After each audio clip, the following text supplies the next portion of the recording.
Olá, alunos e alunas de Biologia Geral. Eu sou o professor Gustavo Wildes e a gente vai ver em apenas 5 minutos uma introdução à genética mendeliana. Vamos lá? Gregor Mendel foi um biólogo, botânico, meteorologista e monge agustiniano que, por volta de 1866, fazia experimentos em seus canteiros de plantas, principalmente com a planta Pisum sativum, a famosa ervilha de Mendel. Ele usava essa planta por causa das suas características contrastantes. Então ele conseguia variedades de ervilha que sempre davam flores brancas, sementes verdes, outras variedades davam folhas roxas, sementes amarelas. Ele também comparava a textura das sementes, se eram lisas ou rugosas, o tamanho da vagem e uma série de características bem nítidas que essas variedades da mesma espécie de planta traziam. E assim ele foi anotando os resultados, né, desses cruzamentos e fazendo análises estatísticas, das quais ele formulou suas duas leis principais, as leis de Mendel.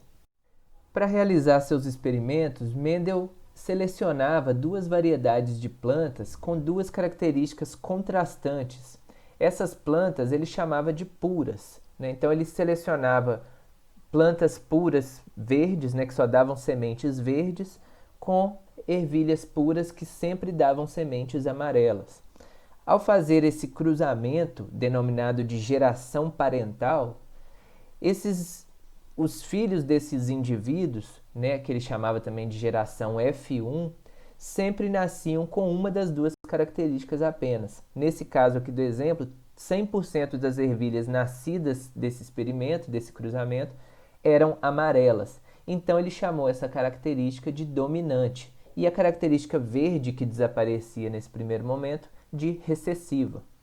O interessante mesmo foi quando ele fazia fecundação de dois indivíduos da geração F1, ou mesmo uma autofecundação de um único indivíduo.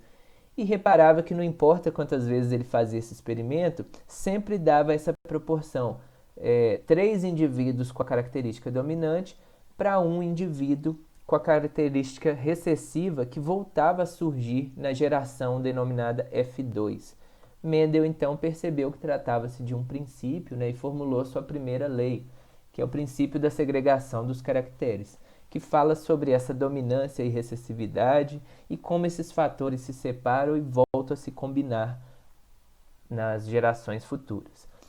Mendel também comparou duas características ao mesmo tempo em um cruzamento, por exemplo, sementes amarelas e lisas puras, né, com plantas que davam sementes verdes e rugosas sempre.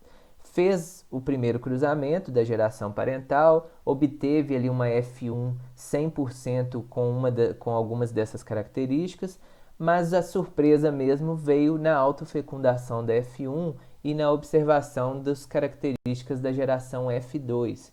E ele viu que essas características se embaralhavam, né, se misturavam. Então, além das amarelas lisas e verdes rugosas que já eram esperadas, surgiram também outras combinações, como amarela rugosa e verde lisa.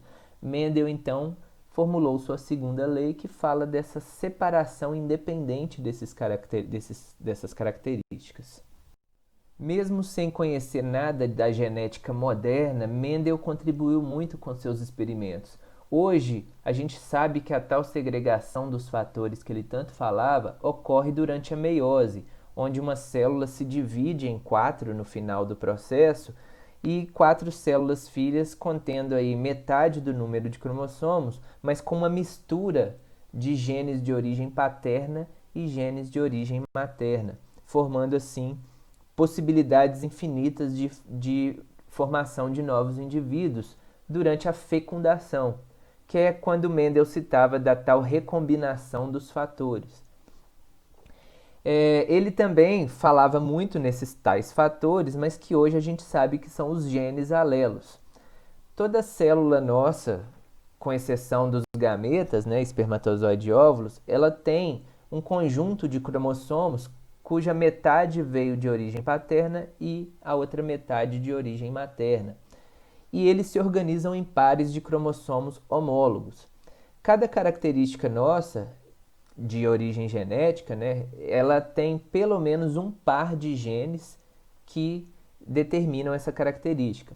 Assim, o indivíduo ele pode receber de origem paterna um gene dominante e também outro dominante de origem materna, sendo considerado homozigoto dominante.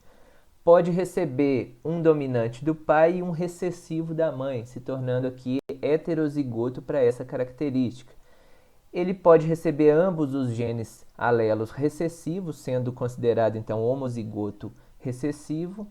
E aqui um outro exemplo de gene, de característica onde o indivíduo é heterozigoto, porém ele recebeu o recessivo do pai e o dominante da mãe.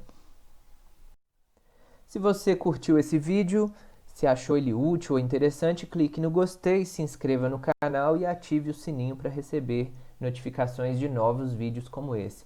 Obrigado e até a próxima!